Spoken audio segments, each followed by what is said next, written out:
Steam cars. In the early days of the automobile, they were more popular than the internal combustion engine. To learn about them from an expert, we went to Jay Leno's garage. In two enormous buildings, Jay has amassed a collection of exceptional and unusual motor vehicles, including some classic steamers. What we're going to do right now is fire up a 1909 Stanley steam car. Steam cars were quite popular at the turn of the century because, don't forget, cars back in the early days, you had to crank them, and you had a magneto, and you had to set the choke, and a lot of times they'd backfire, and people would break their arms. Whereas steam technology was 100 years old by the time this car was built. Steam technology was easily understood. You heat up water, it makes steam, it pushes the piston, and you go. Let's open up the hood. Okay, not as pretty as looking at a 289 Mustang or 327 Chevy, but this is not your engine. This is just your boiler.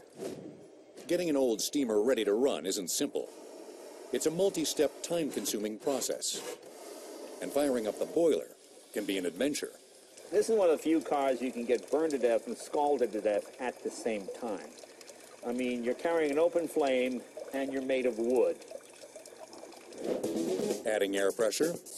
Easy. Pilot light? No problem. But then Jay's first attempt to ignite the gas injectors that provide the heat for the boiler fails. Not good. Okay, that's a bad sign.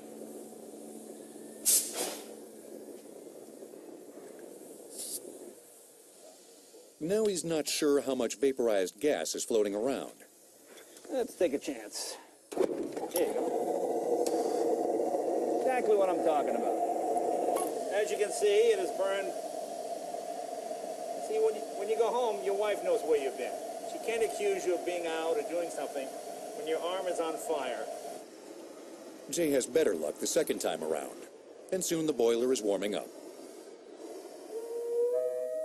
The car lets out a loud moan as the metal expands. Next, Jay pushes the car outside to fill up the car's 30-gallon water tank. I'm slowly building steam pressure. Let's see if we got any. I'll check my whistle. We're getting there. See, the nice thing about steam is a gasoline engine might turn 3,500 revolutions per minute. This engine turns about 357 revolutions per mile. It's just like that. So when you pull away, dead silent.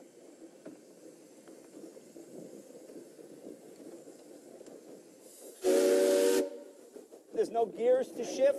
There's no transmission. There's no clutch. Steam is so powerful, you don't need gears. A steam engine is known as an external combustion engine because, unlike an internal combustion engine, the power is produced outside of the engine, in a boiler or a steam generator. When water boils, it converts from a liquid to a gas. It expands in the process, creating pressure in a closed system.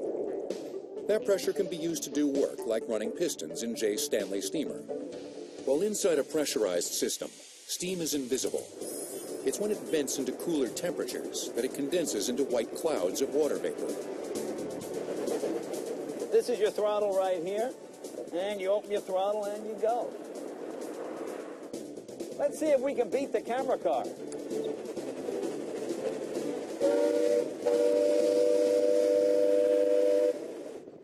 Jay has hit 70 miles per hour in this car. Not bad. But the Stanley steamer land speed record is 127 miles per hour, set in 1906. When you drive a steam car, you learn to shut off your throttle as you approach the stop sign, so you get a buildup of steam. You don't have limitless steam. You're actually using steam faster than you're making it. So you want to try to conserve as much steam as you can. After taking a spin in his Stanley, Jay decides to roll out one of his more elegant steamers, a 1907 white steam car. This was a bit more expensive, a bit more prestigious than the Stanley steam car. This was a step up. They built 10,000 of these. This was the first White House car. Teddy Roosevelt rode in a white steamer. Starting up this car doesn't take as long because of its more efficient way of producing steam. With a Stanley, you're heating up 15 gallons of water. You have a big fire, like a giant kettle. With this, you're never heating more than 2 quarts of water at a time. As you can see, the White was a lot more relaxed version of the Stanley. Not quite as hectic. Big, comfortable cars. 35 miles an hour is a nice cruising speed. This is what they call a condensing car. If you notice, unlike the Stanley, you don't see plumes of steam coming out the back because the steam is used by the engine. It goes back up into the condenser, which looks like a radiator, but it's a condenser. The cool air from the fan cools the steam, turns it into water, and you use it over and over again.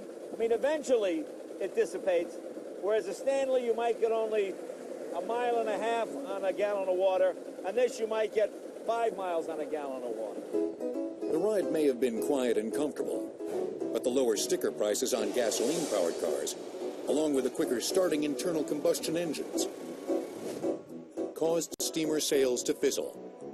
Gasoline cars could do it quicker, better, faster. And that's really the name of the game.